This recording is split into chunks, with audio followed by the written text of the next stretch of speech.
ঘুম থেকে উঠেই প্রথমেই ঠাকুরকে প্রণাম করে সবার আগে জানো তো আজকে চলে এসেছিলাম ছাদে। ছাদে এসে দেখি আকাশটা এত সুন্দর লাগছে, আর তারপরে তো এই ধরনের ফুলগুলো আছেই, এদেরকে দেখলে বলো এমনিই মনটা অনেকটাই ভালো হয়ে যায়। তাই সকালবেলা না নিজেকে একটু ফ্রেশ করার জন্য ছাদে চলে গেছিলাম। তারপরে এই যে নিচে এসে এখন আগে ঘরের জানলা দরজাগুলো খুলে দেবো, নাহলে ঘরে আমার এতগুলো গাছ হয়েছে ওরা আবার দম বন্ধ হয়ে মারাই যাবে। আমি অতটা না মরলেও ওরা মরে গেলে আমার এত কষ্ট লাগবে, তাই ওদের যতটা সম্ভব যত্নের তো ত্রুটি রাখি না, কিন্তু জানো তো তাও অনেক ত্রুটিই হয়ে যায়। বেশ কিছু গাছ মারাও যাচ্ছে, কেউ কেউ মানে মারা যেতে যেতে আবার বেঁচেও উঠছে। তো এইসব তো চলতেই আছে।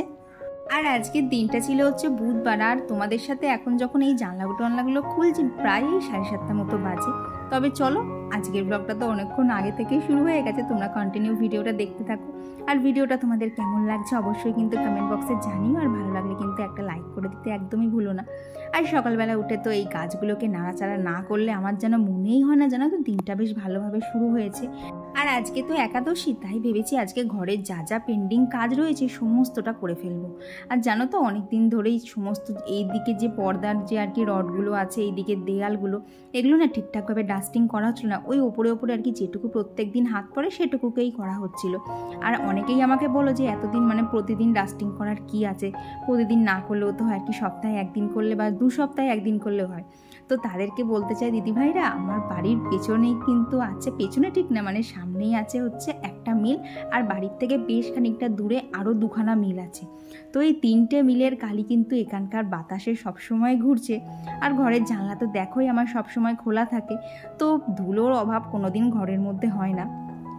তো আমার ঘরে কীরকম ধুলো হয় তারাও তোমাদের এই ভিডিওটা শেষে আর কি ডাস্টিংগুলো করে নিই, তারপর তোমাদেরকে দেখাচ্ছি ঘরে কি পরিমাণ ধুলো হয়। তোমরা তো দেখোই প্রায় এইসব জিনিসগুলো ফার্নিচারগুলো আমি ডাস্টিং করি, তার সত্ত্বেও যে কী পরিমাণ ধুলো সেইটাই আজকে তোমাদেরকে দেখাবো। তো আজকে এই দিকের জিনিসগুলো না একদম ভালোভাবে ডাস্টিং করে নিচ্ছি। আর কি সবসময় তো এইভাবে করা সম্ভব হয় না, কারণ রান্নার একটা তালা থাকে, আর আজকে তো সেই তালাটা নেই।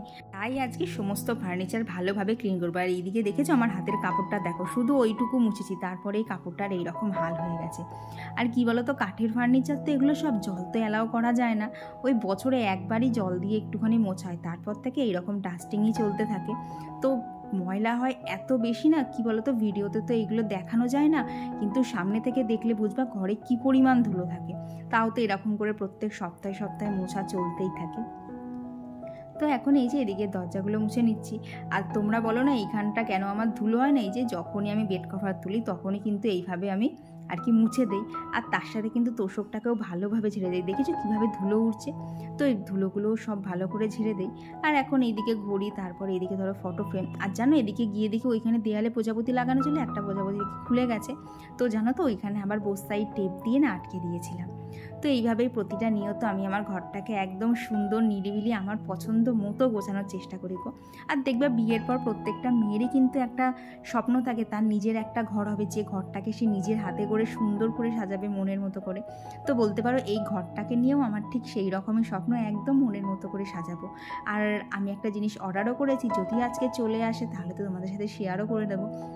তো অনেক কিছুই করার ইচ্ছা আছে, কিন্তু কি বলো তো আমাদের মধ্যবিত্ত ফ্যামিলিতে কিন্তু একটা টাকার ব্যাপার থেকেই যায়। অনেক কিছু ইচ্ছা হলেও কিন্তু একটু আমাদের রয়ে বসেই করতে হয়।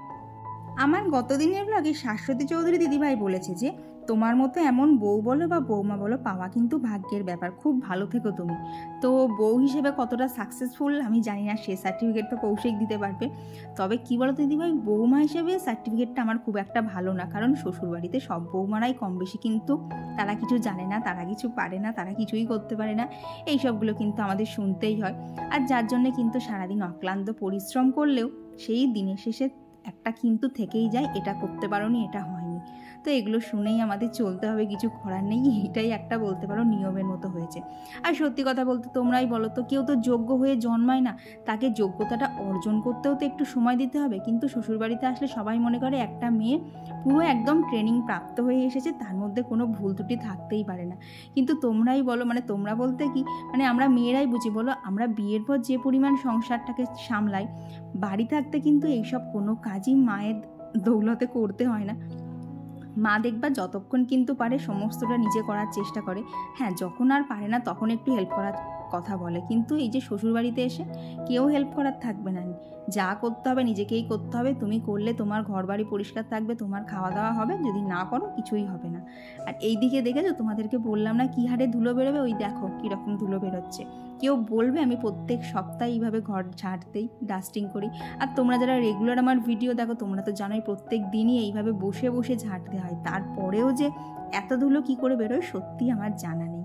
তো এই জন্যই বলতে পারো ডাস্টিং ইচ্ছা না থাকলেও কম বেশি আমাকে সবসময় করতেই হয়, নাহলে ওই ঘরের মধ্যে ধুলো পড়ে থাকবে, বাবা সেই ঘরে তো আমি থাকতেই পারবো না। তো এইদিকে দেখো তোমাদের সাথে কথা বলতে বলতে কিন্তু আজকের মতো ডাস্টিং ক্লিনিং সমস্ত কিছুই শেষ। তবে ঘরটা এখন মুছবো না, ঘরটা মুছবে সেই আর কি রান্নাবান্না করে এসে তারপর, কারণ পিসি তো বাসন মাজতে আসবে, তার আগে তো আমার রান্নাটা শেষ করে দিতে হবে।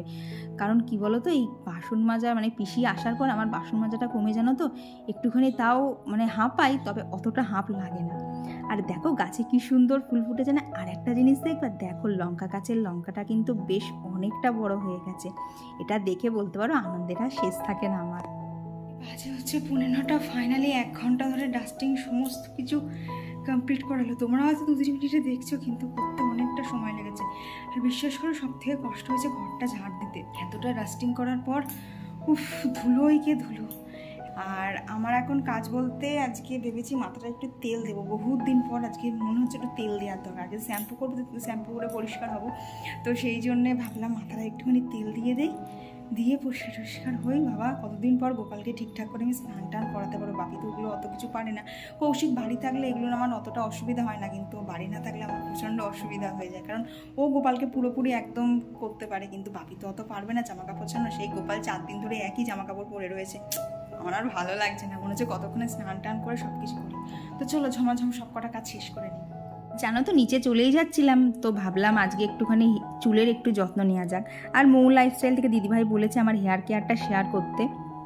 তো কী বলো দিদিভাই, হেয়ার কেয়ার আগে কিন্তু খুব করতাম, তবে মাঝে বন্ধ করে দিয়েছিলাম, তার ফলেই আমার এই দুর্ভোগ হয়েছে, মাথার থেকে সব চুলই ঝরে ঝরে পড়ে যাচ্ছে। তো দেখো ইমামি 7 অয়েল ইন 1 যে অয়েলটা আছে, সেই অয়েলটাই আমি এখানে ইউজ করেছি, করে মাথার স্ক্যাল্পেও ভালোভাবে অ্যাপ্লাই করেছি। আর কিন্তু চুলের ডগাটা, কারণ চুলের মাঝখানে অতটা তেল দেওয়ার প্রয়োজন পড়বে না, তো চুলটা ভালোভাবে আর কি তেল দিয়ে নিয়েছি। আর তেল দেওয়ার আগে কিন্তু চুলটা ভালোভাবে আঁচড়ে নিতে হবে, কারণ এই তেলটা দেওয়ার পর কিন্তু চুলের গোলাগুলো অনেকটাই আলগা হয়ে থাকবে, তখন যদি চিরুনি দিয়ে আটকানো হয় তাহলে কিন্তু চুল অনেকটাই উঠবে। তো এই যে তেল দিয়ে চুলটা ভালোভাবে বেঁধে নিয়ে এইবার কাজ করা শুরু করে দিয়েছি। এই যে সকালবেলা দেখলে অত জামা কাপড় মেশিনে দিলাম, সমস্তগুলো এইবার মেলতে হবে। কি বলো তো, মেশিনে কাচলেও এই জামা কাপড় তোলা মেলা গোছানো বাকি 3খানা কাজ তো করতে হয়।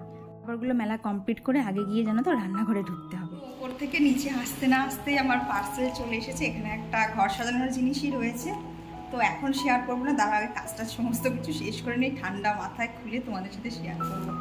এটা আমি অনেকের ঘরেই দেখি, নেওয়ার খুব ইচ্ছা ছিল, কিন্তু কি বলো তো অর্ডার করা হয়ে উঠছিল না, ওই আজ করি কাল করি, কেমন আসবে ঠিকঠাক আসবে কিনা এইসব ভাবতে ভাবতে আমি অর্ডার করতেই পারছিলাম না। লাস্টে কৌশিক বললো তুমি নিলে নাও, নাহলে আমি আর পরে কিনে দেবো না। লাস্টে ও অর্ডার দিয়ে চলে গেছিলো, ফাইনালি আজকে দিয়ে গেল। তো আগে রান্নাবান্না শেষ করি, তারপর তোমাদের সাথে শেয়ার করছি।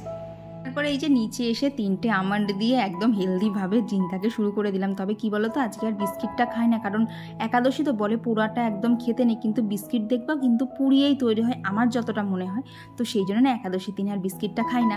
আর কৌশিক বাড়ি নেই, চায়ের কোনো ঝামেলাতে তো আমি যাবই না, একা একা বসে চা খেতে আমার বড্ড বোরিং লাগে গো।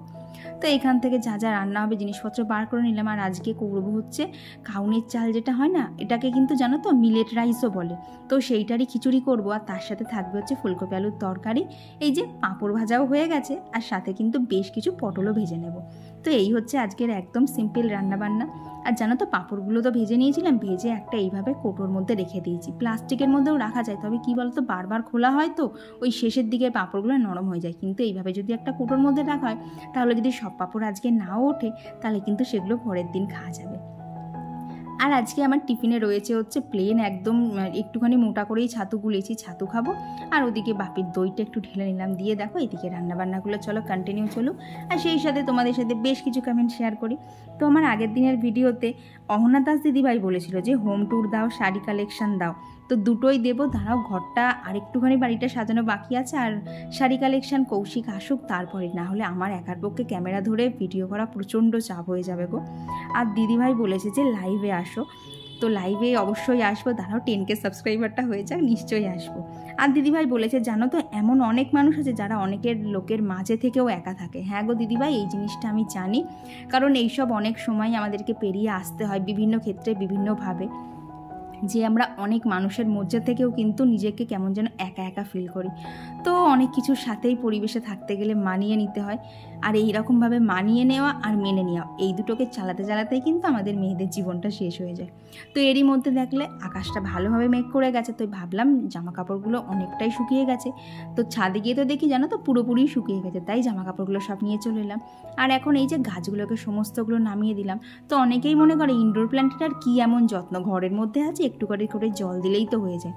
তবে না গো, এই যে এদেরকে রোদ খাওয়ানো, প্রপার জল দেয়া, এদেরকে আর কি বেশি রোদ হলে নিচে নামিয়ে দেওয়া, তাদেরকে ঠান্ডা দেয়া, এগুলো কিন্তু একটা অনেকটা বড় কাজ। আগে তো এতটা বুঝতাম না, তবে জানো তো করতে করতে এখন অনেকটাই বুঝতে পেরেছি কার কীরকম রোদের দরকার পড়ে। তো এই দেখো এদিকে কিন্তু আমার ঘর মোছা কমপ্লিট হয়ে গেছে। তো ঘরটার মোছা কমপ্লিট করে এখন স্নান করে গোপালকে আগে পুজো দেবো, তারপরেই বলতে পারো আমার শান্তি লাগবে। তো আর আমার আগের দিনের ভিডিওতে কমেন্ট করে চলেছে সুহানা খান, সুচরিতা মণ্ডল ব্লগার দম্পতি, Sonali Saha, Jafar Molla, B Bengali kobita blog with Diti, Joyshree Biswas, Suchandra Joardar, housewife Rinku, Ankana Pal, Sudipa Chakraborty. আর কমেন্ট করেছিল যে রাখি মণ্ডল দিদিভাই, শ্বেতা চক্রবর্তী। আর সুপ্রীতি জিজ্ঞেস করেছিল যে বেড কভারের প্রাইস কত। তো বেড কভারগুলোর প্রাইস ঠিক আমি বলতে পারবো না, কারণ এগুলো সবই আমার শাশুড়ি মায়ের কেনা। আর পর্দাগুলো বলতে পারো ওই পর্দাগুলো কীরকম বলো তো, উপরে যা যা পর্দা দেখো যেগুলো আর কি ব্লু কালারের, সবগুলো ধরেই মনে হয় 6 কি 6,500 টাকা পড়েছিল, প্রায় আজ থেকে 2 বছর আগে। কি বলতো, এই বাড়ির অনেক জিনিসই তো মার করা, তাই সমস্ত কিছুর দাম আমার অতটা জানা থাকে না। আর এই যে স্নান করে আগে এসে গোপালের জামাটা চেঞ্জ করে দিলাম, বললাম না গোপাল 4 দিন ধরে একই জামা কাপড় পরে রয়েছে। তারপর ঠাকুরের জায়গাটা পরিষ্কার করে পুজো দিয়ে নিয়েছি, আর হাতে এখন বেশিটা সময়ও ছিল। তো সকালে তো চাদরটা পাতা হয়নি, তো সেই চাদরটাকে এখন পেতে নিচ্ছি। তো আর আমার আগের দিনের ভিডিওতে কমেন্ট করেছিল যে শিল্পী নন্দী, বৈশাখী ঘোষ, কৃষ্ণা বসু আর BND ব্লগস থেকে জানতেছি যে পাম গাছের গোড়াতে জল দেয় কিনা।